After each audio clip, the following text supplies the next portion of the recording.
ನಿನ್ನೆ ದಿವಸ ವಿಶ್ವದಾದ್ಯಂತ ಪರಿಸರ ಆಚರಣೆಯಾಗಿದೆ. ಇಂದು ನೀವೆಲ್ಲರೂ ಕೂಡ ಒಟ್ಟಾಗಿ ಸೇರಿ ನೂರಾರು ಗಿಡಗಳನ್ನು ನೆಡುವುದರ ಮುಖಾಂತರವಾಗಿ ಇವತ್ತು ಪರಿಸರ ದಿನಾಚರಣೆಯನ್ನು ಆಚರಿಸಿದ್ದೇವೆ. ಪರಿಸರ ದಿನಕ್ಕೆ ಕೇವಲ ಒಂದು ದಿವಸ ಸೀಮಿತ ಆಗಬಾರದು. ಪ್ರತಿ ದಿವಸವೂ ಕೂಡ ಪರಿಸರ ದಿವಸ ಅಂತ ಬಂದರೆ ಮಾತ್ರ ನಾವು ಉತ್ತಮ ಪರಿಸರವನ್ನು ಹೊಂದೋದಕ್ಕೆ ಸಾಧ್ಯ ಆಗ್ತದೆ. ಈಗ ನೀವೆಲ್ಲ ವೈದ್ಯಕೀಯ ಕ್ಷೇತ್ರದಲ್ಲಿ ಕೆಲಸ ಮಾಡ್ತಿದ್ದೀನಿ. ರೋಗಿಗೆ ಆಮ್ಲಜನಕ ಕೊಡ್ತೀರಿ ನೀವು, ಅದಕ್ಕೆ ಎಷ್ಟು ಬೆಲೆ ಇದೆ ಅನ್ನೋದು ನಿಮ್ಗೆ ಅರ್ಥ ಆಗಿದೆ ನಿಮಗೆ. ಆದರೆ ಪ್ರಕೃತಿ ನಮಗೆ ಯಾವುದೇ ಬೆಲೆ ಇಲ್ಲದೆ ದೇವರು ನಮಗೆ ಅನುಗ್ರಹಿಸಿದ್ದಾನೆ. ಅದು ಗಿಡ ಮರಗಳಿಂದ ನಮಗೆ ಸಿಗುವಂತಹದ್ದು. ಗಿಡ ಮರಗಳು ನಮಗೆ ಎಷ್ಟು ಉಪಕಾರಿಯಾಗಿದೆ ಅಂತಂದರೆ ಅವುಗಳಿಲ್ಲದೆ ಇದ್ದರೆ ನಾವು ಬದುಕೋಕ್ಕಾಗೋದೇ ಇಲ್ಲ. ನಾವಿಲ್ಲದಿದ್ದರೆ ಅವು ಬದುಕ್ತವೆ, ಆದರೆ ಅವಿಲ್ಲದಿದ್ದರೆ ನಾವು ಬದುಕೋಕ್ಕಾಗೋದಿಲ್ಲ. ಒಂದು ನಿಮಗೆ ಅರಳಿ ಮರ ಇರ್ಬೋದು, ಒಂದು ಬೇವಿನ ಮರ ಇರ್ಬೋದು, ಅದೆಷ್ಟು ನಮಗೆ ಆಮ್ಲಜನಕವನ್ನು ಉತ್ಪಾದನೆ ಮಾಡಿ ನಮ್ಮೆಲ್ಲರ ಬದುಕಿಗೆ ಅತ್ಯಂತ ಅವಶ್ಯವಾಗಿರುವಂತಹ ಪ್ರಾಣವಾಯುವನ್ನು ಕೊಡುವಂಥ ಕೆಲಸವನ್ನು ಒಂದೊಂದು ಮರ ಮಾಡ್ಕೊಂಡು ಬರ್ತಾ ಇದೆ. ನೀವೆಲ್ಲ ಕೋವಿಡ್ ಟೈಮ್ನಲ್ಲಿ ಗೊತ್ತಿದೆಯಲ್ಲ ನಿಮಗೆಲ್ಲ, ಆಮ್ಲಜನಕ ಸಿಲಿಂಡರ್ಗೆ ಪರದಾಡ್ತಾ ಇದೆ ಎಲ್ಲರೂ ಕೂಡ. ಜೊತೆಗೆ ಆಮ್ಲಜನಕ ಸಿಲಿಂಡರ್ ಸಿಗದೆ ಎಷ್ಟೋ ಜನ ನಮ್ಮನ್ನು ಅಗಲು ಬಿಟ್ಟಿರ್ತಾರೆ. ಅಂದರೆ ಪ್ರಕೃತಿ ನಮಗೆ ಎಷ್ಟು ವರವನ್ನು ಕೊಟ್ಟಿರುವಂತಹದ್ದು. ಆದರೆ ಇಂದು ನಾವೆಲ್ಲರೂ ಕೂಡ ಅಂತಹ ಪ್ರಕೃತಿಯನ್ನು ನಾವು ಹಾಳು ಮಾಡ್ತಾ ಇದ್ದೇವೆ. ಅದರಿಂದಾಗಿ ಇವತ್ತು ನಾವು ಏನಾಗ್ತಾ ಇದೆ ಅಂದರೆ ಆರೋಗ್ಯದ ಸಮಸ್ಯೆಗಳು ಜಾಸ್ತಿ ಆಗ್ತಾ ಇದೆ, ಆಸ್ಪತ್ರೆಗಳು ಜಾಸ್ತಿ ಆಗ್ತಾ ಇದೆ, ವೈದ್ಯರ ಬೇಡಿಕೆ ಜಾಸ್ತಿ ಆಗ್ತಾ ಇದೆ. ಇವತ್ತು ನಮಗೆ ಅದು ಕಡಿಮೆ ಆಗಬೇಕು ಅಂತಂದರೆ, ಉತ್ತಮ ಆರೋಗ್ಯವನ್ನು ಚೆನ್ನಾಗಿ ಇಟ್ಕೊಳ್ಬೇಕು ಅಂತಂದರೆ ಇವತ್ತು ನಾವು ಉತ್ತಮ ಪರಿಸರವನ್ನು, ಉತ್ತಮ ವಾತಾವರಣವನ್ನು, ಉತ್ತಮ ಆಚರಣೆಗಳನ್ನು ಬದುಕಿನಲ್ಲಿ ಅಳವಡಿಸಿಕೊಂಡ್ರೆ ನಾವು ದೀರ್ಘವಾಗಿ ಬದುಕಬಹುದು, ದೀರ್ಘಾಯುಗಳಾಗಿ ಕೂಡ ಬದುಕೋದಕ್ಕೆ ಸಾಧ್ಯ. ನಾವಷ್ಟೇ ಅಲ್ಲ, ಮುಂದಿನ ಪೀಳಿಗೆಯನ್ನು ಕೂಡ ಉತ್ತಮವಾದಂತಹ ಪರಿಸರದಲ್ಲಿ ಬದುಕಲಿಕ್ಕೆ ನಾವು ಅವರಿಗೆ ಉತ್ತಮ ಕೊಡುಗೆಯನ್ನು ಕೊಡೋದಕ್ಕೂ ಕೂಡ ಸಾಧ್ಯ ಆಗ್ತದೆ. ಒಂದು ಮರದ ಮಹತ್ವ ಎಷ್ಟಿದೆ ಅನ್ನೋದಕ್ಕೆ ನಮ್ಮ ಕನ್ನಡದ ಒಬ್ಬ ಹನಿಗವನ ಬರೆದಿರುವಂತಹ ತುಂಬ ಪ್ರಸಿದ್ಧರಾಗಿರುವಂತಹ ಅವರೊಂದು ಮಾತನ್ನು ಬರೆದಿದ್ದಾರೆ.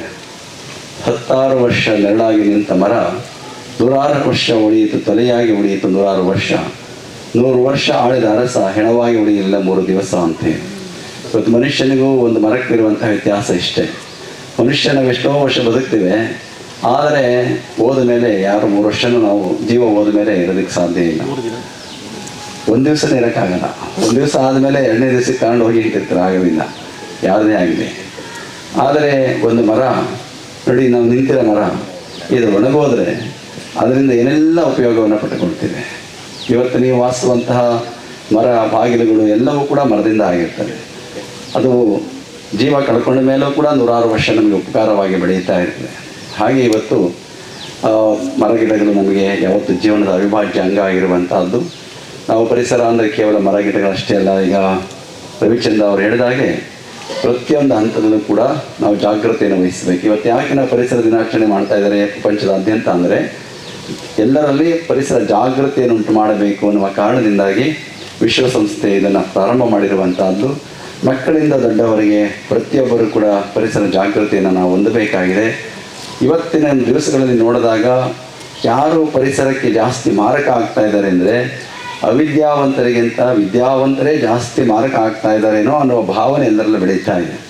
ಇವತ್ತು ನಾವು ಕಸ ಎಸೆಯುವಂಥದ್ದು, ಎಲ್ಲೆಂದರಲ್ಲಿ ಉಗುಳುವಂಥದ್ದು, ಎಲ್ಲೆಂದರಲ್ಲಿ ಕಸ ಎಲ್ಲ ಅದನ್ನು ಅಂದಗೊಳಿಸುವಂಥ ಕೆಲಸವನ್ನು ಇವತ್ತು ಅವಿದ್ಯಾವಂತರಿಗಿಂತ ವಿದ್ಯಾವಂತರೇ ಜಾಸ್ತಿ ಮಾಡ್ತಾ ಇದ್ದಾರೆ.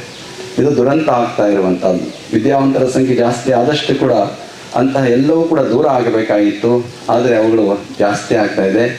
ಅದು ಇವತ್ತು ನೀವೆಲ್ಲ ಮಕ್ಕಳು ಇವತ್ತು ಜಾಗೃತರಾಗಬೇಕು, ಪರಿಸರ ಪ್ರಜ್ಞೆಯನ್ನು ಕಾಳಜಿಯನ್ನು ಇಟ್ಕೊಳ್ಬೇಕು. ಪ್ರತಿ ವರ್ಷವೂ ಕೂಡ ಪರಿಸರ ದಿನಾಚರಣೆ ಆಚರಿಸ್ತೀವಿ ಅಂತಂದರೆ ನಮಗೆ ಇರುವುದೊಂದೇ ಭೂಮಿ.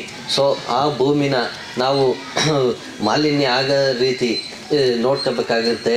ನಾವು ನಿಮಗೆ ಸ್ಟೂಡೆಂಟ್ ಆಗಿರೋದ್ರಿಂದ ನೀವು ನಿಮಗೆ ಹೆಚ್ಚಿನ ಒತ್ತು ಕೊಟ್ಟಂಥ ಸಂದರ್ಭದಲ್ಲಿ ನೀವು ಕೂಡ ಮುಂದೆ ವಯಸ್ಕರಾಗಿ ಆದಂಥ ಸಂದರ್ಭದಲ್ಲಿ ನೀವು ನಿಮ್ಮ ಮಕ್ಕಳಿಗೆ ಮೊಮ್ಮಕ್ಕಳಿಗೂ ಕೂಡ ಪರಿಸರನ ಯಾವ ರೀತಿ ಕಾಪಾಡ್ಕೋಬೇಕು, ಯಾವ ರೀತಿ ಇಟ್ಕೋಬೇಕು, ಮುಂದಿನ ಇವಕ್ಕೂ ಬೇಕಾಗಬೇಕು ಅನ್ನೋದನ್ನು ತಿಳಿಸ್ಕೊಡ್ಬೇಕಾಗಿರುತ್ತೆ. ಸೊ ಆ ಕಾರಣದಿಂದ ಈ ಇಡೀ ವಿಶ್ವಾದ್ಯಂತ ಈ ವಿಶ್ವ ಪರಿಸರ ದಿನಾಚರಣೆಯನ್ನು ಎಸ್ಪೆಷಲಿ ಮಕ್ಕಳಿಗೆ, ಸ್ಟೂಡೆಂಟ್ಗಳಿಗೆ ಹೆಚ್ಚಿನ ಒತ್ತು ಕೊಟ್ಟು ನಾವು ಹೇಳ್ತಾ ಇದ್ದೀವಿ.